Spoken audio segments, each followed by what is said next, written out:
How's it going, guys? Ireland have announced their squad to play the Gallagher Cup and the 2025 Quilter Nation Series. Looking at the squad, there is a huge name that has come back into the squad, which is amazing to see. And also, they got a lot of experience here, but could this also be a bad thing, having too much experience? So in this video, I want to try and break that down. Please like, subscribe. It really does help the channel grow. And let's get into it.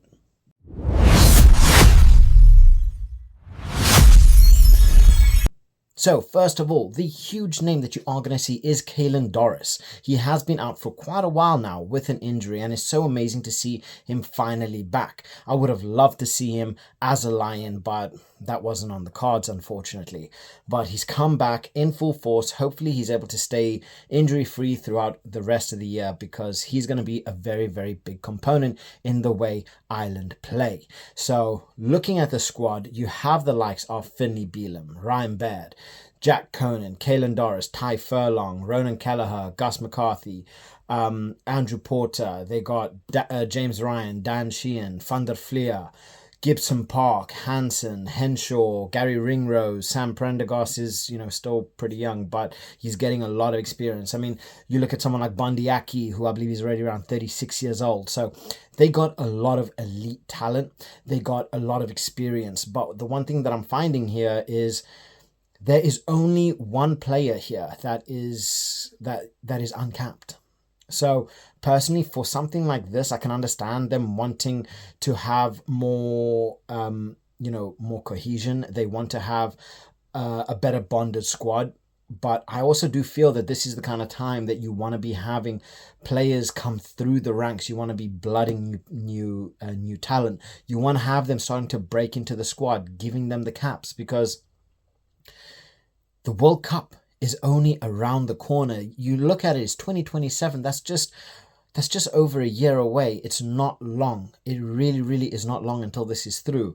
And you look at a lot of the players here, some of them are mid to late 20s, early 30s, and going into that World Cup, I mean, more than likely a player like Bundy Aki, he's not going to make that squad. I mean, we got to be real. Van der Fleer, he's already in his 30s. There's a lot of players here. I mean, someone like Ty Byrne, he's going to be getting onto the back end of his career. And I mean, Ty Furlong, chances he's going to be at his top game by the 2027 World Cup, he's just not going to be there. It's not going to be ready. So personally, I would have loved to see a little bit more youth, a little bit more of the youngsters breaking through, putting in some performances. I mean, we saw someone like we saw someone like Ethan Hooker, who's in his early 20s, playing absolutely amazing for South Africa. They had him in the squad for a while and he didn't actually get himself a shot. But you look at a lot of these teams, you look at a lot of these nations, they are, I think there was 5, 6 new All Blacks since the All Blacks have been playing through the France touring the New Zealand, and then the Rugby Championship. So we've seen quite a few players, brought in from the All Blacks. I mean, we have the likes of Fabian Holland, Simon Parker. You have, I mean, there is quite a few. My mind has just gone blank on a lot of them, but there's only one player in this list that is out, that is an uncapped player. So personally, maybe it's just me, I would have loved to see a little bit more of that youth come through. I think there are some players here that they are still within good age ranges, but I don't know, maybe it's just me, and maybe I'm just being picky, but there's a lot of experience here. It's always amazing to see, because we are going to be seeing a very, very strong Ireland squad. And I mean, taking into consideration the games that they have, they are going to be wanting a top tier side. But is this looking too much for the now and not too much for the future? I mean, there is still a little bit of time for a lot of these players to break through. So I think right now they're looking for what are they going to be able to manage now. If they can manage to get back into that number one spot, if they can manage to put over some big wins, is definitely going to go a long way for morale. But yeah, just I don't know, maybe it's just me. But otherwise, obviously, Kalen Doris, he's come back from injury. Joe McCarthy, he misses out through injury. Same thing with Hugo Keenan, Calvin Nash, and Cormac Izuchukwu. We do have the likes of Shane Bolton, Edwin Idogbo, Brian Gleason, all travel as well as cover. So, yeah, they've got a lot of they've got a lot of pace. They've got a lot of talent. I can't wait to see Jamie Osborne put in some good performances. I would love to see him given more time. Same thing with Tommy O'Brien. I'd love to see him given a bit more time. It does kind of feel like they are favourites when it comes down to Ireland, and if you're not part of that favourite group, you're never really going to see time.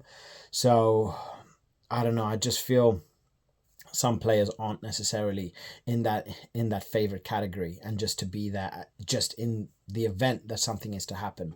But otherwise, I'm really looking forward to seeing how this Ireland squad play, because James Lowe is a monster. Gibson Park coming back, I mean, he's going to be he's going to be that key cog in the engine that is Ireland, and he's going to be whipping that ball out so quickly. He's going to be keeping a very high high tempo to the game. And like I say, Ireland have some serious games later on this year, so they're going to need to be putting in a big performance. But obviously, we cannot speak about Ireland without big man Dan Sheehan.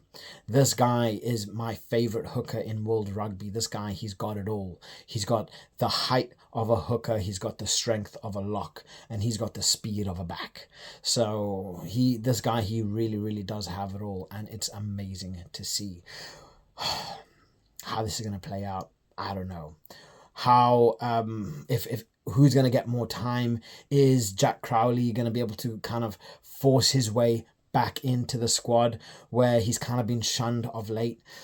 I don't know, because now that everybody's back, it's going to be an absolutely dangerous time for anybody that is not Ireland, because they have so much depth, they got so much power, they've got speed. Van der Fleer, who was a outcast when it came down to the Lions, which really surprised me, considering who their coach was for the Lions. You'd think Van der Fleer, who was World Player of the Year just a couple of years ago, and he's still one of the most dangerous sevens in world rugby, he didn't get a sniff at game time for the Lions. So I don't know if there was something there, but I really hope we get to see a lot more Van der Fleer, because this man on his day is untouchable. He really is unstoppable. The guy, he hands down is one of the best sevens in world rugby right now. So yeah, how are they going to play? Andrew Porter, I mean, even Andrew Porter, and Andrew Porter didn't exactly have the most convincing time as a Lion. I thought he would have, I honestly thought that he would have had a much more convincing time as a Lion. I thought he was the outright starting pick for the Lions, but obviously performances showed otherwise. Andrew Porter was a little bit subpar, but maybe that's just because whenever Andrew Porter plays, he plays at he set the bar so high. What really is a poor performance in his, to his standard. Same thing with someone like Van der Fleer. Same thing with Jameson Gibson Park. They have set the bar so high that even their subpar performances is still better than 80% of players out there. So this is going to be an interesting time. I would have loved to see a couple more players potentially making their debut or getting a little bit more game time. But obviously he is looking at building on form. He's looking at building on the experience that he already does have. And I think he is going to want to have a well-drilled, experienced squad for the big games in later on this year. So please drop your thoughts in the comment section below. I'd love to hear what you guys think, and who do you think should be here that isn't? So drop your thoughts in the comment section below, and I'll catch you guys later. Bye.